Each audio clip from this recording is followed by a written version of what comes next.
like, oh, Albo and Penny were off having their weekend while Donald Trump was saving the world.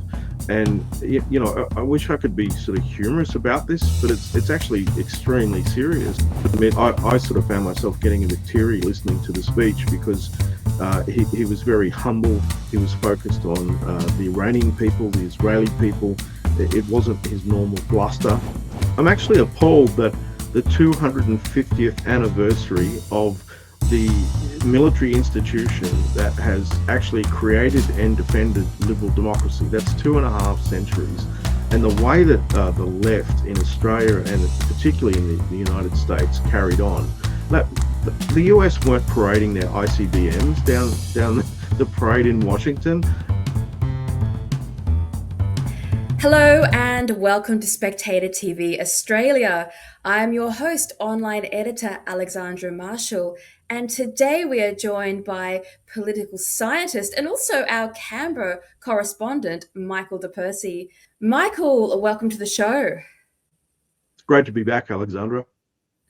Michael, it is a new world, geopolitically speaking, after events last week and particularly over the weekend with the strikes against Iran's nuclear facilities.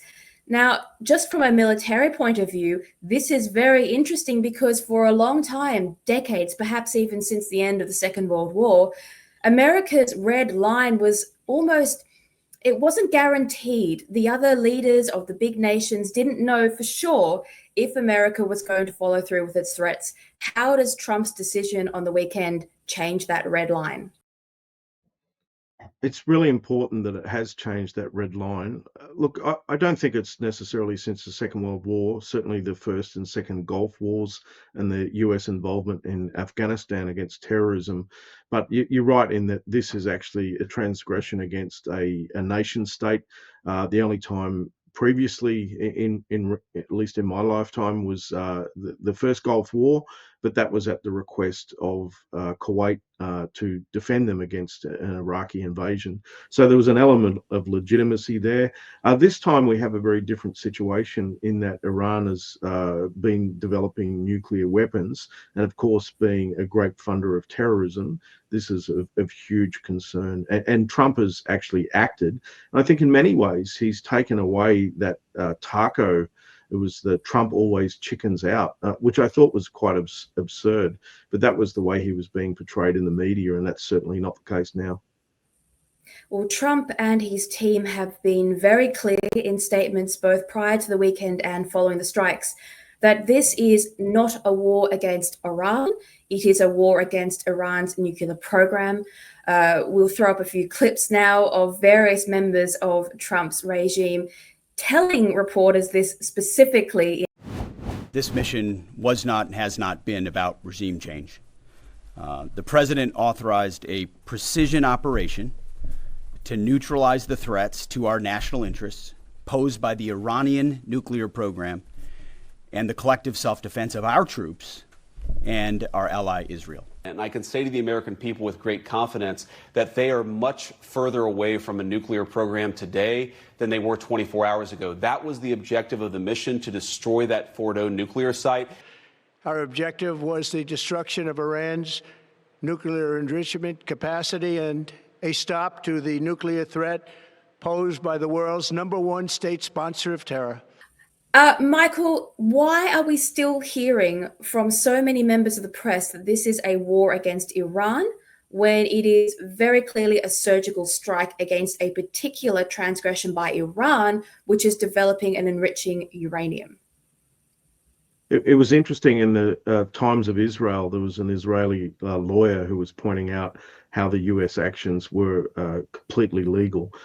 It's interesting, too, that when we start talking about war, in the past, we would have had the spring and summer season was when war was traditionally conducted, and it was a formal declaration. It was usually between militaries.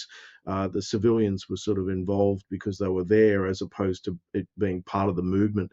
As we moved to total war in the 20th century, we saw that this was vastly entire economies and nation states against each other. And then in recent times, we've moved to the non-state actors, which is the Hamas, Hezbollah, the Houthis, and so on. And so things have very much changed in this regard. So it's interesting, though, that Iran and the US technically have actually been at war since 1979, even though this was not formally declared. And of course, this relates to the initial installation of the regime, where they took some, I believe it was 66 American hostages. And they were held for some time, and many blame Jimmy Carter for inaction around this time. So in many ways, there's a very long legacy of the US involvement with Iran and Iran's antagonism against the United States. So Trump's actions really are part of that longer strategic game that's been played out for the last 40 odd years or so. It is interesting you mention the nature of war between nation states and entire countries, in which we have seen over the last 100 or so years. I have personally always argued that the UN's design for world peace is part of the structure that creates world war, because you don't get the necessary jostling between neighboring countries to sort out small disputes, and eventually those small unresolved disputes end up being global disputes, which is extremely dangerous. And I mean, the League of Nations broke down. Now I've got the United Nations that's arguably on its last legs. What is your opinion about whether or not these sorts of interventions, are they trying to prevent a larger conflict, or will they aid a larger conflict? Well, part of the problem is that Iran is front and center here. Iran's been attacking Israel. It's even damaged the US embassy in Israel with its attacks. Look, in many ways, this is not some sort of country that's sitting there minding its own business. They're actively involved in funding, supporting terrorism. They were actively involved in the October 7th attacks on Israel and the taking of Israeli hostages. So this particular situation is it's not straightforward. The problem with the UN, and the UN secretary was out on the weekend basically condemning the US for their actions, whereas the UN's been taken over by these developing nations that are not really interested in looking after their own people. They're more interested in advancing the interests of their respective regimes. And so the United Nations has fallen into this disrepair, and I think it is entirely exhausted, just like the League of Nations was. Interesting that it took a century for that to happen, but we're nearing the same sort of time in the last century, where we saw peace really starting to unfold again, despite those conflicts and so on. So look, it's an interesting time, but I think the UN really, it's not interested in world peace. It's only interested in advancing the interests of the regimes of these developing nations. I suspect the 100-year gap between major conflict has more to do with how long it takes nations to acquire the capacity to wage war on each other, rather than the structure of the United Nations. But it'd be interesting to do some study on that, but that is for another time. This war, or this conflict, or these strikes, and the conversation about nuclear proliferation inside Iran, it's not just about Iran and Israel, as so many have said. Iran is obviously supplying military aid to Russia in its war against Ukraine. Iran has major pipelines and correspondence with China. China is reliant on Iran for waging any potential wars in the Pacific. So disempowering Iran has major implications for the strength of America's two other political rivals, Russia and China. And both of their leaders have come out very carefully and very quietly urging de-escalation. In fact, they sound exactly like Anthony Albanese. They're all copying notes. How critical is disempowering Iran to keeping peace globally between Russia, China, and America? I think we have to be very careful, and lessons from Iraq come to mind. Creating a massive power vacuum in the Middle East is not going to solve any problems. So regime change, which is inherent, which comes from the people in Iran, that would be ultimately good, I think, and I'm certain many of the diaspora of Iranians throughout the world would probably agree with that. But the problem is, if Iran was completely defeated and overthrown in the way that Iraq was, it creates a power vacuum. I'm not too sure about these I wouldn't suggest these are alliances necessarily. Iran, Turkey, and Russia traditionally have those sorts of arrangements, but Turkey has also been involved with the US and elsewhere. So I think it's very complicated. There's numerous nuances to these strategic relationships there. But look, you're right that Albanese and Penny Wong in particular have been in effect parroting what Russia and China have been saying. Well, Iran and China and Russia have been doing some joint military exercises, which is of concern to a lot of nations, of course. But we talked about Penny Wong. Now, I've been watching Penny Wong's social media account for weeks.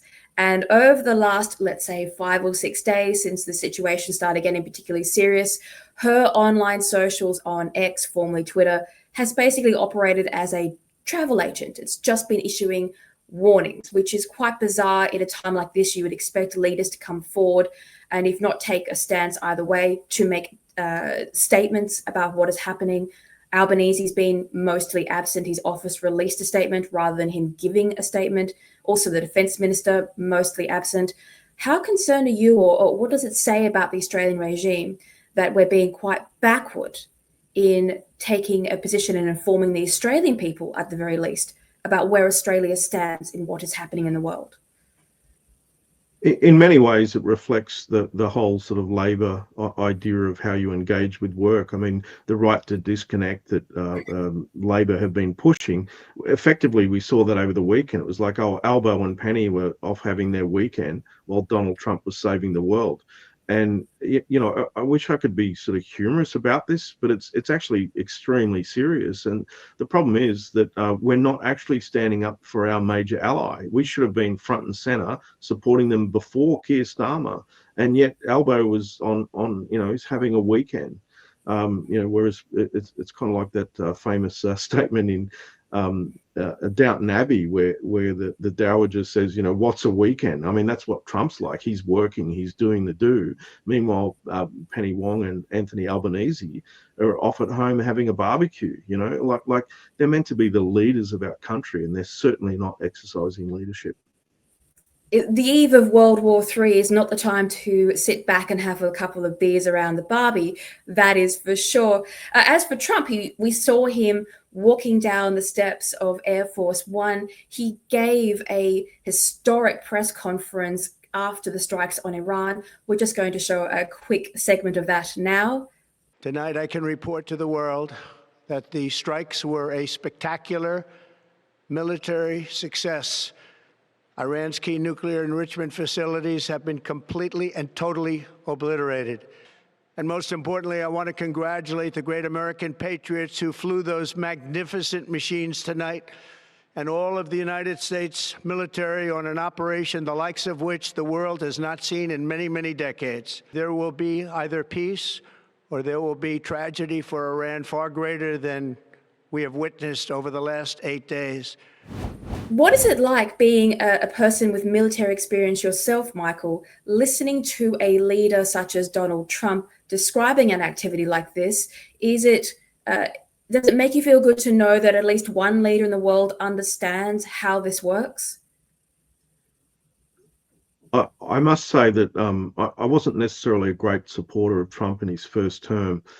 He was quite disruptive. There were all sorts of issues, but the speech that he gave on Sunday or Sunday morning Australia time, to me, was him sort of exercising that real sort of understanding of leadership.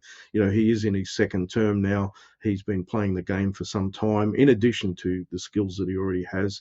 But look, I must admit, I sort of found myself getting a bit teary listening to the speech because he was very humble. He was focused on the Iranian people, the Israeli people.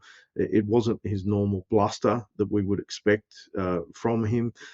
It was very statesmanlike. And one of the things that I've really liked about Donald Trump in this second term is that he is actually exercising the strength that the United States still holds and will continue to hold for some time. Whereas I think in the decade or so before, we had lots of bluster, lots of sort of look at me in the media, lots of, oh, we're lovely and kind. Meanwhile, we had rogue terrorist organizations pretty much doing whatever they wanted while the US was being weak.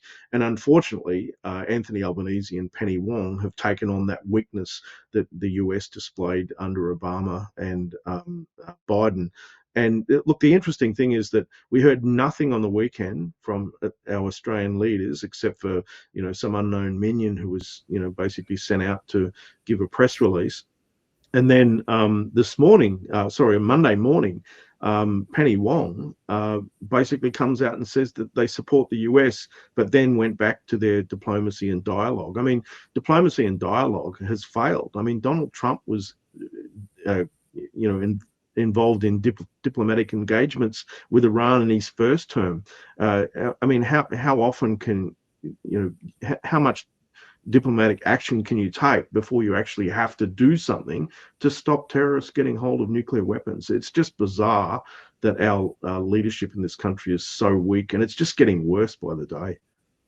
I want to come back to America's military, but on that point about intervention, if memory serves correctly, Trump gave them 2 weeks or something of that order, and then a day or so later, the strikes took place. Something changed in that time period. We know that Iran was showering Israel with missiles and bombs that are actually striking the ground. Do you have any suspicions, and I'm not going to hold you to this or anything, but do you have any suspicions as to why Trump brought forward that window? Did he assume, well, Iran's not going to come to the table on this one? I mean, the rhetoric was pretty scary. Did he just give up and go for it? I don't think it was necessary. It was a window, as in something's going to happen within the next 2 weeks, unless you unconditionally surrender and you give up your nuclear sort of capabilities, your weapons capabilities. And so it wasn't really, you've got 2 weeks to make your decision. It was something's going to happen in the next 2 weeks. So 2 days later. Look, my suspicion is that particularly the way that Sir Keir Starmer came out in support of the US strikes, I think, and there was some reports in the media that Starmer had actually agreed with Trump that it was the right course of action. I suspect that because the UK, which is the major ally of the United States, at least the major effectual at this stage ally, I think with that level of support, that's why Trump moved. And look, again, it was necessary. I think Iran only respects strength, and they certainly got that from the United States. You are going to hurt President Macron's feelings by talking about the UK as the major relevant partner. I know he likes to parade around the world pretending he is the be-all and end-all of defense. Although I must say France is running out of money pretty quickly with its leading against Russia. But with that, I saw a few clips last night of Iran trying to walk a very strange line where they're saying, we definitely were gaining nuclear weapons. We're going to destroy the entire world. But also our nuclear program is totally 100% peaceful. So we don't understand why this happened. It's a weird bit of logic. And I haven't heard anybody like a Penny Wong come out and call them out for that behavior, because they're clearly trying to play both sides of the media. But going back to the military and Trump, we saw the 250th anniversary of the Army celebrated in America, coinciding with Trump's birthday. Some people said they didn't know why there was a parade, which is a bit strange. Every major power parades their military around. It gives them a bit of kudos and a bit of recognition for what they have and what they do. Do you think these parades are good for the military and good for the country to know at least where their money is going for a start? Absolutely. I'm actually appalled that the 250th anniversary of the military institution that has actually created and defended liberal democracy, that's 2.5 centuries. And the way that the left in Australia and particularly in the United States carried on, like the US weren't parading their ICBMs down the parade in Washington, and people were saying, oh, the soldiers weren't even in step. I mean, seriously, the Americans in combat cruise around with like, stereos playing on their shoulders, carrying on like they did in Vietnam. Compare that to the Australian soldiers. We do a clearing patrol and we physically walk the ground. The Americans just walk out and shoot at everything because they have the logistics and they have the money. So, these are completely sort of different things. And I think the idea of soldiers sauntering, I thought that was a good thing. It was, they were in their actual gear that they do their job in.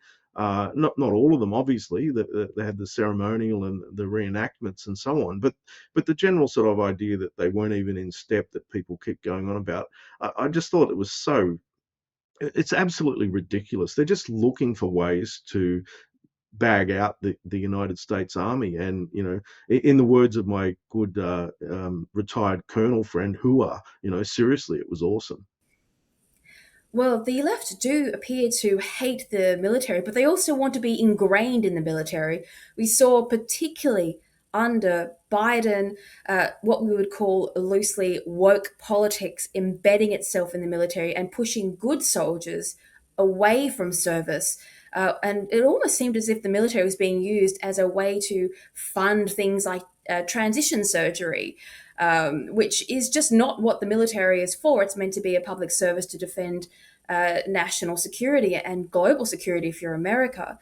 The first thing Trump did, or after cutting US aid to bits and giving the Democrats something to really panic about and keep them busy, he came through the military and he made dramatic changes to what would be accepted in the American military to make it scary again, because let's face it, you want scary dudes in the military. Was that critical at this point in world history to have a leader come through and restore the structure of the military closer to what you would expect an historic military to look like? Oh, look, absolutely. And look, I mean, what people do in their private lives is nobody else's business. But when that private life spills into the uniform and the ethos of the military, I mean, this is the profession of arms. It's the second oldest profession in the world. So I think it's absolutely essential. I mean, the whole focus of the military should not be on social policy, and yet even in Australia, we've seen that it's become all about social policy.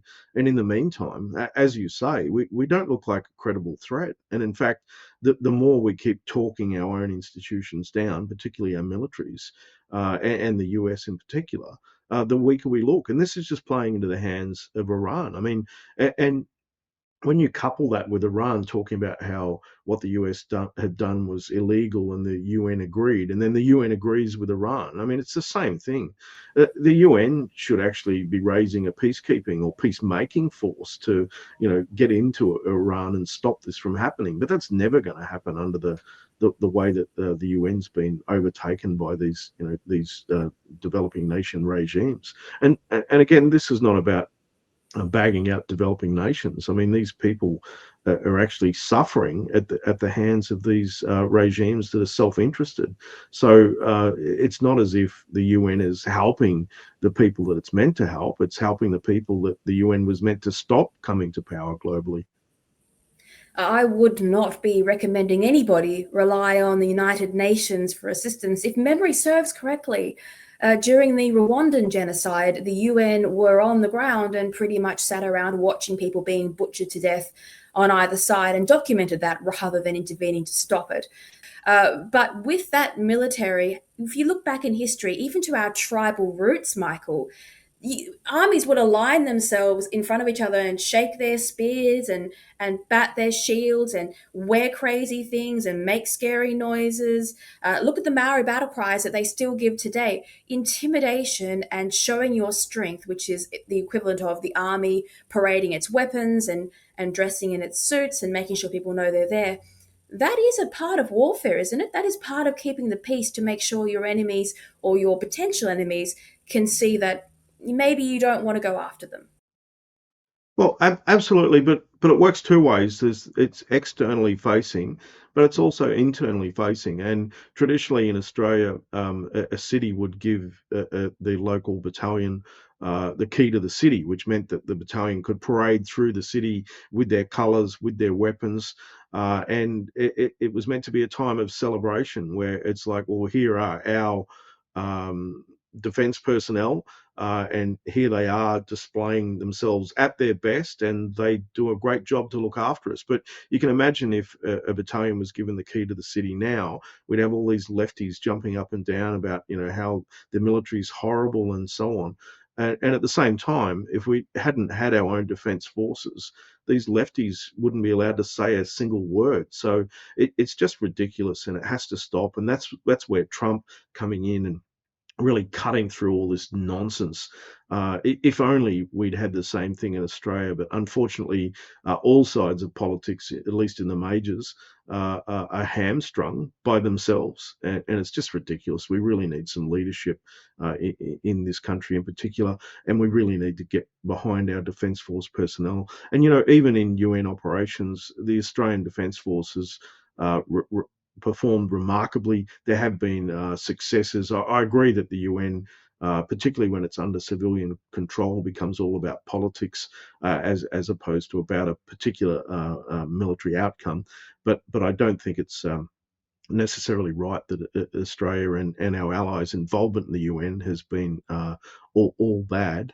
It certainly has been an important part of global affairs. It feels like almost the United Nations is a way to manipulate domestic politics for some of our politicians, and even the statements that are being given about Iran, about Hamas, about Palestine, about Israel, they seem to be more about domestic politics and how likely members of particular parties are to win certain seats with migrant communities who might still embody the foreign wars that they fled. And so if you say that Australia is going to intervene in one way, well, half that electorate will vote against you. That's a very strange position for a country to be in. Historically, a country would be pro itself, pro its own interests. Its people have histories in that country. And now it feels like our politics is multicultural, and that is clearly giving some problems because it's not really sustainable to keep everybody happy. No, absolutely. And the problem is both Anthony Albanese and Penny Wong say how Australia will look after its own interests. And it says this to the US, and then it goes to the UN and agrees with everything the UN says. So which is it? And you can see that this is clearly this whole sort of woke left nonsense that Albanese and Wong have fallen. Well, I was going to say they've fallen for it, but they're actually part of it. They're part of the movement. And they always have been. I just think it's dangerous for Australia. But look, the reality is that Mr. Trump has seen straight through all this nonsense. Anthony Albanese has no seat at the table. He's not even going to go to NATO. I mean, he should be going to NATO and begging the president to speak to him and apologizing for being such a lefty sort of loser, really. I know that sounds facetious, but seriously, this is our major ally. Without the US, what have we got? We've got nothing. Honestly, it's just unbelievable. It's quite astonishing to watch Australia's reputation because America and the UK were our strongest bonds, and it went beyond a military bond. We are brothers and sisters. We were part of the same empire, and although America walked away from the empire, our histories are intertwined. I can't imagine Australia ever going to war against America because the people of Australia would say, no, we're not doing that. We are not doing that. So those bonds are incredibly deep, and it's a betrayal of Australia to watch the mishandling of this relationship, not just by Anthony Albanese, but members of the Greens, the Independents, and other Labor ministers, and even, I must say, some members of the coalition who don't seem to think that Australia's relationship is part of our defence plan, but also historically crucial to Australia. We can't just kick the US out of Pine Gap and put all of our eggs in the Chinese basket, surely, Michael? No, absolutely. I mean, the resources that we have here, that the US use and we contribute to, historically, it goes back to the ANZUS Treaty. goes back to our relationship during the Second World War. I mean, without these assets, Australia would be deaf, dumb, and blind. So the access we have to that level of intelligence is problematic in that it really sort of harks back to that 1940s period where Australia under Chifley was so sort of rampant with communists that the US just didn't trust Australia's intelligence system. We had the same intelligence rating as the Soviet Union. That's how bad our intelligence community was functioning. And of course, ASIO was designed to fix that. And in many ways it did. But we're sort of back in that same boat now where the government is undermining our intelligence community, undermining our intelligence capability, undermining our alliance with the United States. And the United States, our alliance with the United States, this is not just about talk. I mean, Americans died defending this country. Whether or not their aim was to defend this country is another story. But the simple fact is, without all of the US military defending Australia, we'd be speaking a different language today. And people just can't get this through their heads because they've been indoctrinated with this woke nonsense time and again. And all this does is it actually helps our ideological, political, and military enemies. One final question, Michael, because you touched on it, and it'd be good to end on this one. Why do the left, generally speaking, hate the military so much? Now, I ask this question because it's not at all obvious that the left would hate the military. Communist regimes and socialist regimes around the world are military focused. They love their military. Look at China, look at Russia, look at North Korea. There's dozens and dozens of countries around the world who are left-leaning and have enormous pride and focus in their military. So why are we stuck with a left-wing populace who also want Australia to be de-armed and engage in some kind of kumbaya philosophy and military exercise with our partners, as if we're just, nice and lovely and hug it out, everyone will just leave us alone and world peace will somehow manifest? Why is that the case, Michael? I remember reading a biography of one of the Labour stalwarts, and his father travelled to the Soviet Union with the idea that he wanted to see this sort of perfect socialist country operating. And basically, he goes to the Soviet Union, comes back to Australia, and he never speaks about Russia or the Soviet Union and their social experiment ever again because he was so disappointed. And I think this is exactly the same sort of thing. If we got some of these people to go to Gaza, where they'd probably be executed, or go to Iran, where they'd probably be executed, we'd have a very different picture. So it's kind of like this really weird idealism that's been it's basically being manifested in our education system, and it's all around this idea of how nice everything is, and it's just not true. I think what people forget is that without a defence force, you're a sitting duck, and pretending that it's otherwise is just naive. Yes, well, naivety is definitely a feature of the university sector these days. Despite spending a fortune on your degree, you'd be lucky to leave with any life skills. It's sad, but I mean, it's no less crazy than believing that Jim Chalmers can tax his way to changing the climate, which is another belief that is firmly held by most university graduates, which we will talk about another day. Michael, thank you so much for joining us here on Spectator TV. Thanks, Alexandra. It's really good to be back.